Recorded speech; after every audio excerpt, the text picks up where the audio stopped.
Welcome to the deep dive. We're jumping straight into a pretty fascinating idea today. Hmm. It's all about how, well, taking short breaks can actually fuel long-term progress.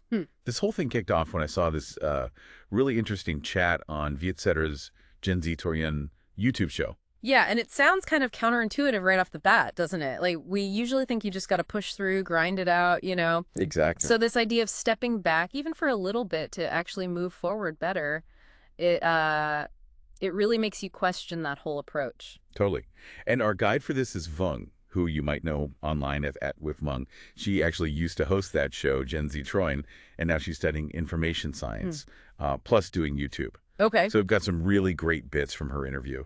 And our mission basically is to unpack her thoughts on these breaks, what they actually look like, why they're valuable, and, how we can maybe use them ourselves for growth, personally, professionally, all that.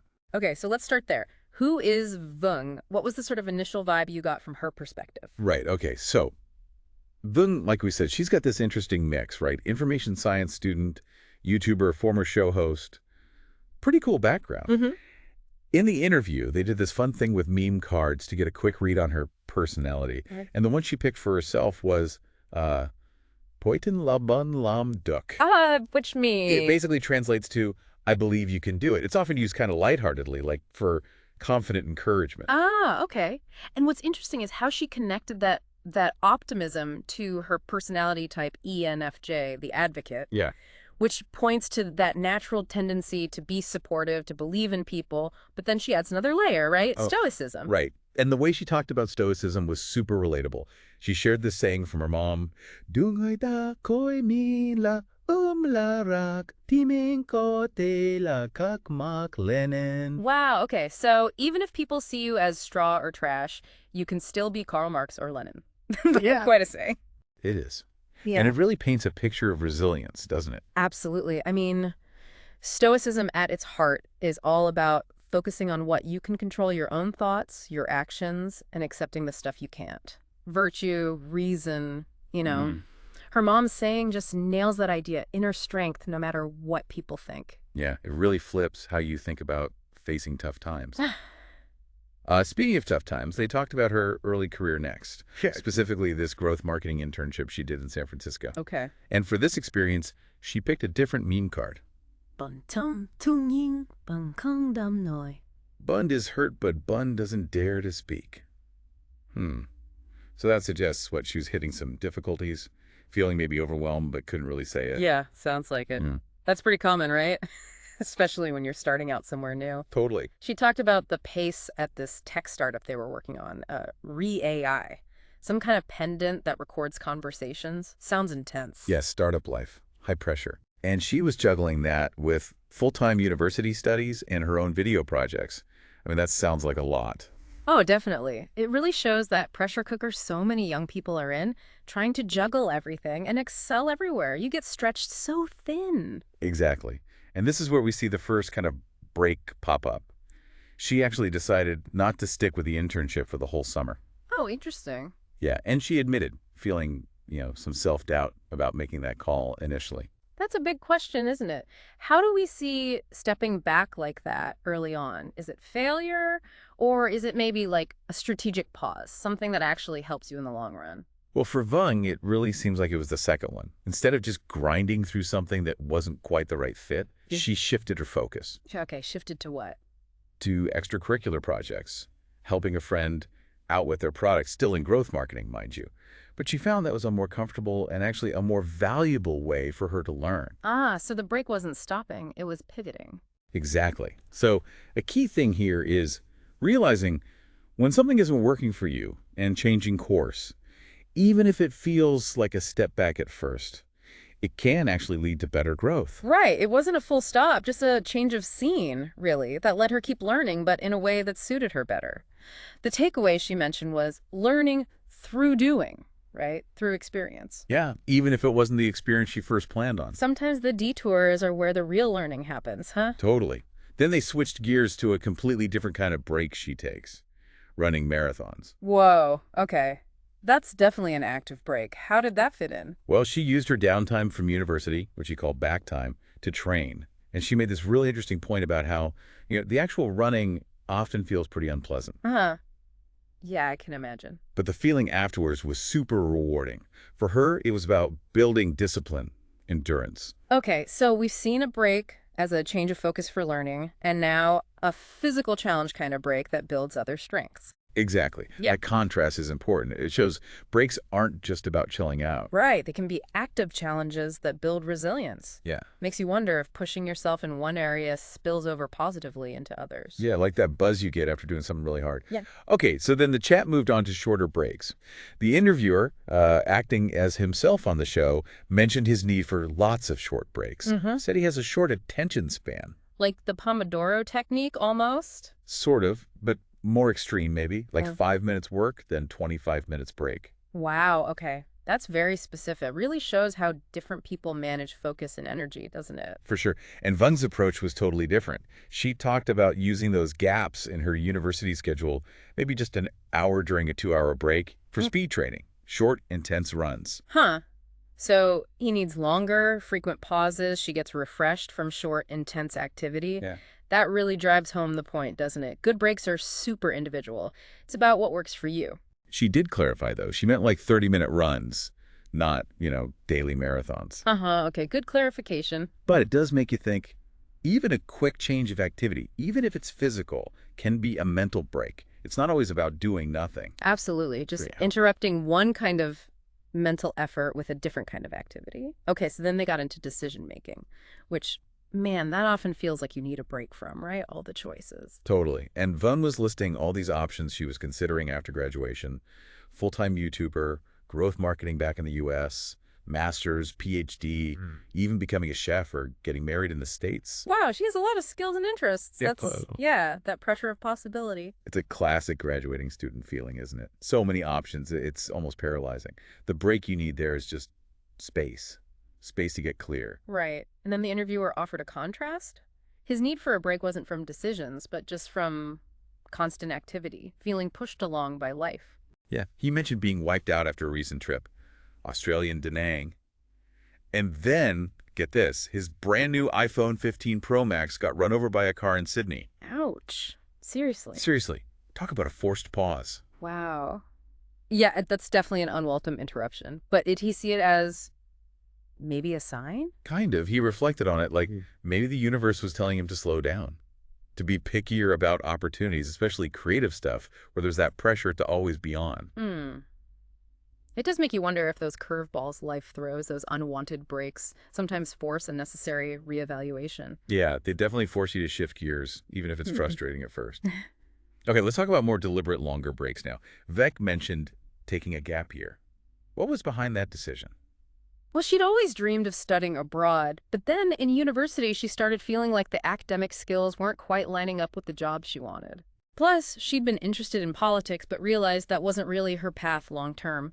So she consciously decided to take a year off to explore other things, internships, like Abby, etc., and new extracurriculars, just to get clearer on her career direction. It's such a proactive approach to feeling unsure, taking a break not just to stop, but to actively explore. Exactly. It wasn't just downtime. It was a dedicated period for exploration, a real break from the standard academic track. And it wasn't all career-focused, right? No, definitely not.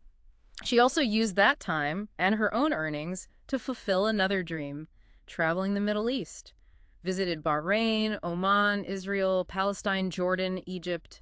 6 countries. Wow. That really shows how breaks can also be about personal growth, pursuing those bucket list things, not just work stuff. Absolutely. Broadening horizons. Okay, now let's switch to a different kind of break, the break that comes from creative problem solving. Vung had this amazing story about getting Vietsetter's attention, right? Oh yeah, this was brilliant. Super unconventional. Tell us about it. What did she do? Okay, so she wanted to work there, right? Instead of just sending a resume, she went and sold coffee to their employees. Sold coffee. Yeah. And on each coffee cup, she put a QR code linking to her resume and her YouTube intro video. No way. That is definitely thinking outside the box. Isn't it? And it ties perfectly into this concept they discussed, the third door, from Alex Banayan's book. Can you explain that real quick? Sure. So The idea is basically when you want to achieve something, there's the main entrance, the first door everyone lines up for. Then there's the second door, maybe for the VIPs, the ones with connections. Right. The third door is for people who don't wait in line or have special access. They find another way in, they climb through a window, sneak in the back, maybe even sell coffee with a QR code. It's the creative, unconventional, persistent approach. Ving's coffee hustle is like the perfect example of finding that third door, a total break from the normal job hunt rules. Shows what ingenuity can do. Exactly. And she mentioned how reading books like that sparks that kind of creative thinking for her. Okay, now, for an actual mini break, they had the segment with Vietnamese dad jokes.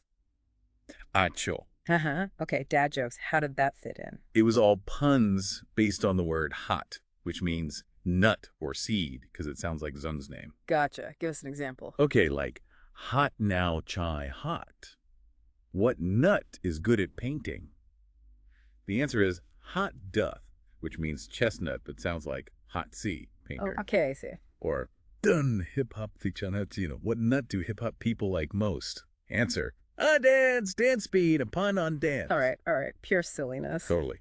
Just a quick mental reset, a change of pace, which is, one function of a good break. Right. Okay, so back to the main thread. We talked about telling the difference between good breaks and, well, bad breaks. What was Vung's take? Her main thing was how you feel after. A good break, you feel refreshed, motivated. A bad break, you just want to keep resting. Or you actually feel more tired, like oversleeping from a nap. Yeah, that makes total sense. It's about the result, not just the pause itself. They also touched on cultural stuff, right? Like naps. Yeah, briefly. How naps aren't really a thing in U.S. schools or workplaces, whereas the interviewer felt he really needed short midday naps. Just shows how individual needs, and maybe culture too, shape what feels like a good break. And Veng also pointed out that sometimes bad breaks are social things that just don't fit your personality, like forcing yourself to go to a loud DJ party if you'd rather do something quiet. Right, because that drains you instead of recharging you. Exactly. She said she gets energy from things she genuinely loves, like going to rap concerts. So the key is finding breaks that actually align with you, that genuinely restore your energy. Okay, then they got into breaks and learning. Ving had an interesting perspective on exams. Yeah, she called them a muscle, something that gets stronger the more you practice it. That's a really positive way to frame it. Take some of the stress out. Definitely a growth mindset thing. Yeah. And her strategy for studying was about active learning, not just passive reading. Right, like coding and seeing the result immediately. Or using flashcards, she mentioned Quizlet for languages. You're doing something with the information. That's a great example of an active break within the learning process itself. It is. That whole idea is really cool. Instead of just reading, you engage actively, and that interaction can actually feel refreshing while you're still learning. And the interviewer chimed in there too, right? About learning English. Yeah, he mentioned learning English through music and films. He saw that as a kind of enjoyable break that was also helping him learn. And Vinga related to that too. Said music helped her with English vocab and understanding emotions in the language. It really drives home that learning and breaks don't have to be separate. Enjoyable engagement can be a super effective way to learn without it feeling like a drag. So finally they wrapped up with this enjoy segment. Used the last meme card. Tôi ngơi sau một công làm gì cả. I rest after a day of doing nothing. Ah, love that one. Vung said she felt really comfortable and free during the conversation. It sounds like maybe just talking it all through, reflecting on it, was kind of a processing moment, a break in itself for her. Yeah, maybe. The interviewer said he really enjoyed it too, even though he felt they came from different worlds, as he put it.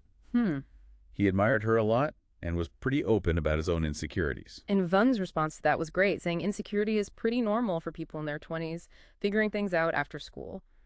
Very reassuring. Yeah, totally.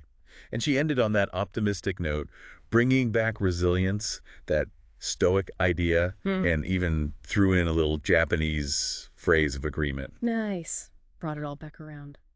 So wrapping up our deep dive here, We've really dug into how intentional breaks, short ones, long ones, are pretty crucial for growth. Yeah, and that vital difference between breaks that actually recharge you versus ones that just drain you more. Plus the idea of active breaks for learning and that whole third door thing, finding creative ways around roadblocks. What really stands out is just how personal a good break is. There's no magic formula, right? What works for one person might totally exhaust someone else. Exactly. And that leads us perfectly into our final thought for you, the listener. maybe take a moment to think. What kind of breaks truly, genuinely refill your tank? Mm-hmm. And how could you maybe build those into your life more deliberately? Whether it's just, 5-minute pause, switching up your activity, or maybe even a bigger step back to rethink your path. How can you use those moments of pause, whatever they look like for you, to fuel your bigger goals or well-being in a way that actually lasts? Yeah, it's all about finding your own rhythm, that balance of work and rest that lets you keep moving forward sustainably.